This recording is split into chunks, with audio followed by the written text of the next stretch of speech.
They call me the king. They call me the king.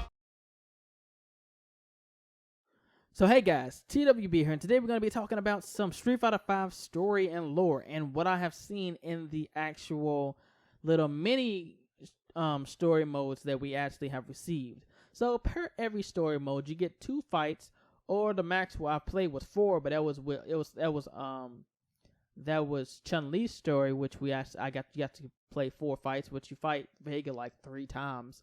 But regardless of that, throughout those fights, you see 4 characters that are really important that we know all exist, and we know will probably most likely be making a return in this game.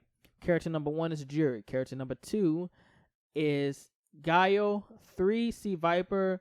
4 is Ibuki. And I forgot the 5th one. I forgot there was 5, which was Sakura. So with all 5 of those characters, 3 of those characters we know will most likely be in the cinematic story due to plot. And the main one that's probably going to be the next character, or that will be released in April or May, is going to be Juri. The reason why Juri is probably going to be released in April or May is due to the fact that you see her in a current timeline state. Same thing with Ibuki, but Ibuki is not really doing anything really relevant to the story. She's kind of just a stand-in character for that scene.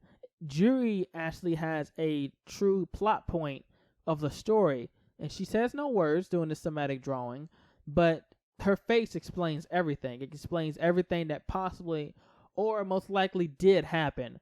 It explains why she had an eye patch on. It explains why she looked more calm, why she looks more, I wouldn't say good, but I wouldn't say bad either. She's kind of like in the middle at this point. She looks like she's trying to do the right thing because her way didn't work. And that also goes into why I think that her and C.viper are actually working together. That also goes into why I think that she is trying to recruit Cammy to her little female fatal squad, or whatever you want to call it. And we're about to get all into that right now. First things first, let's look at Juri's picture. Juri now sports an eye patch. It is not an eye patch that says, oh, I'm a pirate. No, it's an eye patch that says some shit happened to me and I want, to stop the motherfucker that did it. Who is the motherfucker that possibly did it? Bison. Why did I say Bison is the possibly motherfucker that did it? Because Bison has acquired a bunch of new moves that he's never had before. Now, that may just be because they wanted to make him differently, but I feel like those moves also play into plot. Number 1, Bison now has a fireball, which is really weird. He also has the ability to absorb fireballs and throw them back at you. Remember when Juri was able to absorb fireballs by just doing her upward kick? Now, she couldn't throw them back at you, but she could throw her own fireball at you as well. Bison has that ability now. He has the ability to absorb your fireball and throw his version of your fireball back at you. Like I said, let me repeat myself. Juri has the ability to absorb your fireball and then throw her fireball at you. So there is a trade of moves there. Also, Bison has a move where he spreads up this weird purple razor sharp like mist type stuff, and it damages you from both sides. Now, I don't see any copyings or remnants of anything that Juri had before from that, besides her spinning kicks.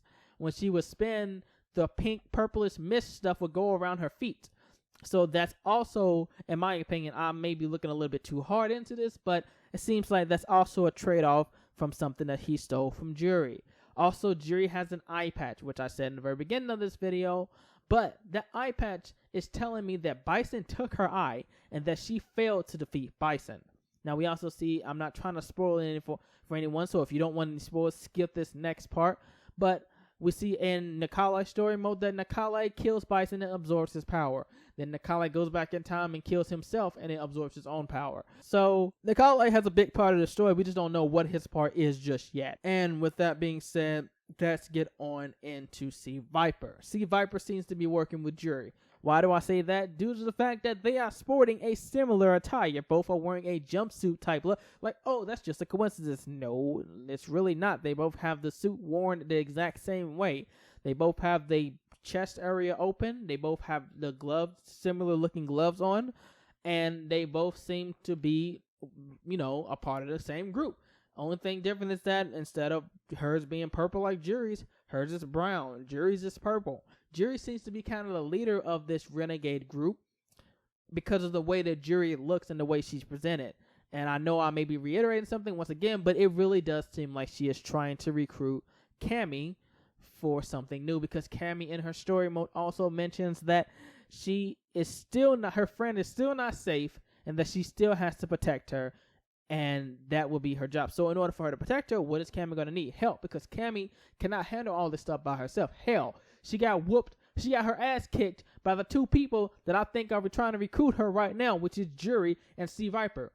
So overall, I think the story is going to be something fresh, something new.